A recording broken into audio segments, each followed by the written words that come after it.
Leitura do livro Andar no Espírito, Andar no Poder. Capítulo 11. Superando impasses na oração.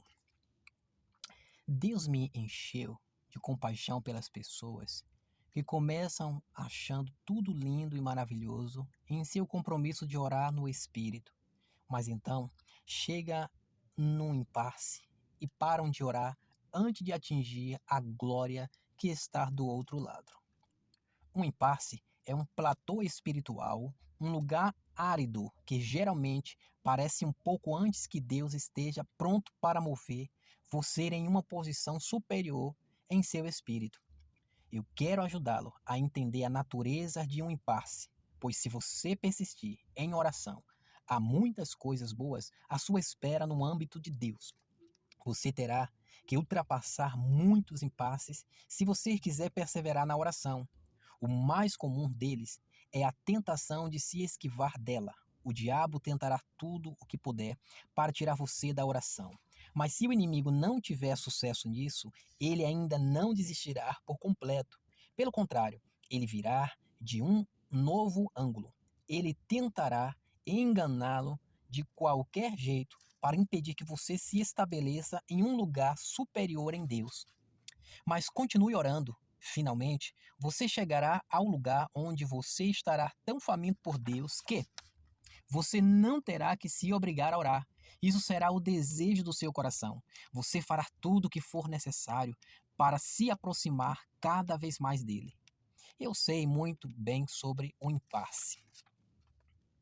Por experiência própria, dia após dia, durante meu primeiro ano de ministério, eu passei uma certa quantidade de tempo orando em línguas. Eu era teimoso demais para desistir, mesmo quando cada célula do meu corpo urrava em resistência. Tenho que admitir que foi complicado entender por que era tão difícil ser perseverante com algo que deveria me edificar, mas desde aquela época entendi a razão pela qual muitas pessoas começam a orar em línguas com tanto fervor e acabam se desencorajando e desistindo. Subtítulo: O legalismo e a condenação não vêm de Deus. Como já discutimos, as pessoas geralmente procuram mudanças espetaculares em suas circunstâncias externas e perdem a obra milagrosa do Espírito Santo acontecendo em seu interior. Da mesma forma, muitas pessoas veem a oração como algo que precisa fazer para evitar a condenação e não como um momento abençoado de relacionamento com o Pai, que traz mudança externa. Veja, a criatura humana tende ao legalismo. Não há nada que o diabo goste mais do que impor um conjunto de leis sobre as pessoas. Então, quando uma pessoa tem dificuldade em cumprir aquelas regras, a confiança do que Deus se moverá em sua vida é geralmente abalada. Deixe-me dar um exemplo clássico. Quando uma pessoa finalmente se compromete logo cedo a orar por uma hora, ela parece muito como um militante marchando para a guerra. Ela tem aquela expressão em seus olhos que diz, por Deus, que ninguém tente me parar. Mas basta que ela perca 1 ou 2 dias de oração para que o diabo diga, parabéns, você estragou tudo. Foi o que aconteceu comigo durante aqueles primeiros anos de oração em línguas. O primeiro impasse que encontrei foi parar de orar. Minha natureza carnal se inflamava e eu parava de orar por um tempo. Então, o diabo trazia condenação porque eu não tinha me posicionado como um soldado rigoroso todos os dias naquela hora determinada. Porque o diabo é capaz de nos colocar debaixo desse tipo de condenação, porque no fundo da nossa mente estamos sempre convencidos de que é o nosso esforço físico de preencher um certo cubículo de espaço em certo local por uma certa hora que agrada a Deus. Mas Deus não conta pontos com base no número de dias que você orou em línguas no mês passado. Ele está interessado nas mudanças que acontecem em sua vida. Agora, por favor, não me leve a mal. A disciplina e a determinação são ingredientes essenciais em uma vida com Deus. Mas você estará enganado se achar que seu relacionamento com Deus está baseado no fato de você ter orado ontem ou não. Deus não critica ou condena você, tirando a sua unção porque não orou 2 dias. Ele se agrada no seu relacionamento com Ele. Ele quer entrar em novos lugares de mudança junto com você, aumentando a unção em sua vida em cada novo nível. Aprendi que Deus se relaciona conosco de acordo com as mudanças que acontecem em nossas vidas através da oração. Quanto maior a mudança, maior o relacionamento que podemos ter com Ele. Ele não está interessado em legalismo do tipo, passei 1 hora em oração. A oração não é uma tarefa, mas um tempo precioso de transformação e relacionamento. Apaixone-se pela oração. Subtítulo: para que você e eu apreciemos todas as bênçãos maravilhosas que Deus preparou para nós, devemos nos apaixonar pela oração. Mas nós não podemos fazer isso até que entendamos que Deus não está enjoado de nós por todas as vezes bem intencionadas que começamos a orar e paramos no meio do caminho. Quando eu era um cristão iniciante, saber que deveria orar não era o suficiente, nem tampouco o era ouvir os pregadores me dizerem que a oração era a minha obrigação. Sentir-me envergonhado e condenado pela minha falta de oração nem era o suficiente. Somente quando entendi a natureza de Deus e me apaixonei pela oração é que persuadi a mim mesmo a orar em línguas para edificação pessoal.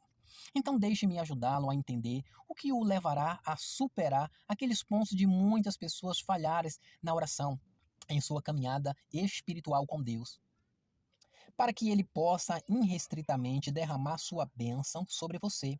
Eu quero que você se apaixone pela oração, não porque seja seu dever legal, nem porque você viverá debaixo da condenação se não orar, mas porque é o caminho que conduz aos momentos especiais de relacionamento compartilhado com o seu Pai Celestial, que mudarão sua vida para sempre.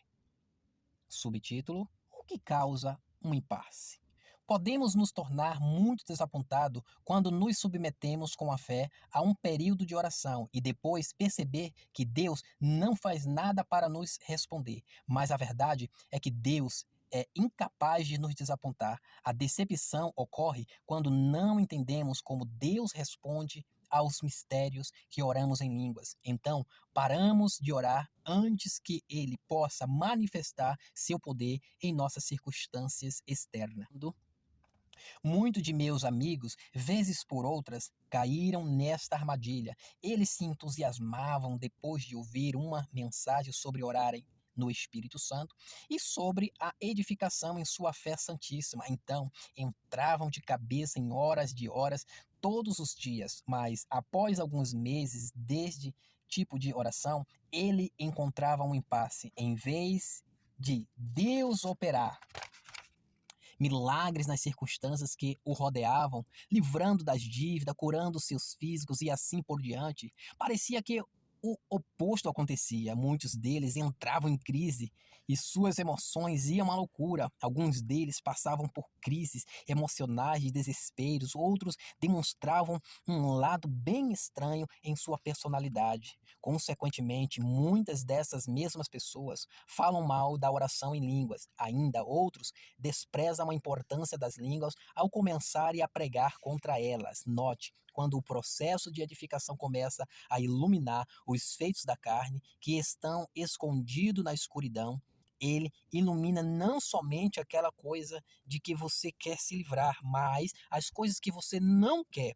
O Espírito Santo removerá estes bloqueios espirituais da escuridão e os colocará à mostra e você poderá ver mais claramente com o que você está lidando. É neste momento que as emoções podem, algumas vezes, ir à loucura. À medida que a luz da edificação brilha mais e mais, o Espírito Santo começa a cobrir alguns dos bloqueios mais difíceis de lidar, como falta de perdão, o egoísmo. A essa altura, algumas pessoas param de orar, porque cada vez que se fecham no quarto de oração, as emoções negativas se tornam mais fortes, trazendo muitos tormento. O diabo usará essas emoções e tudo mais em seu poder para tirá-lo da oração, arremessando dardos ferozes de incredulidade, derrota, engano em suas mentes ao máximo que ele puder.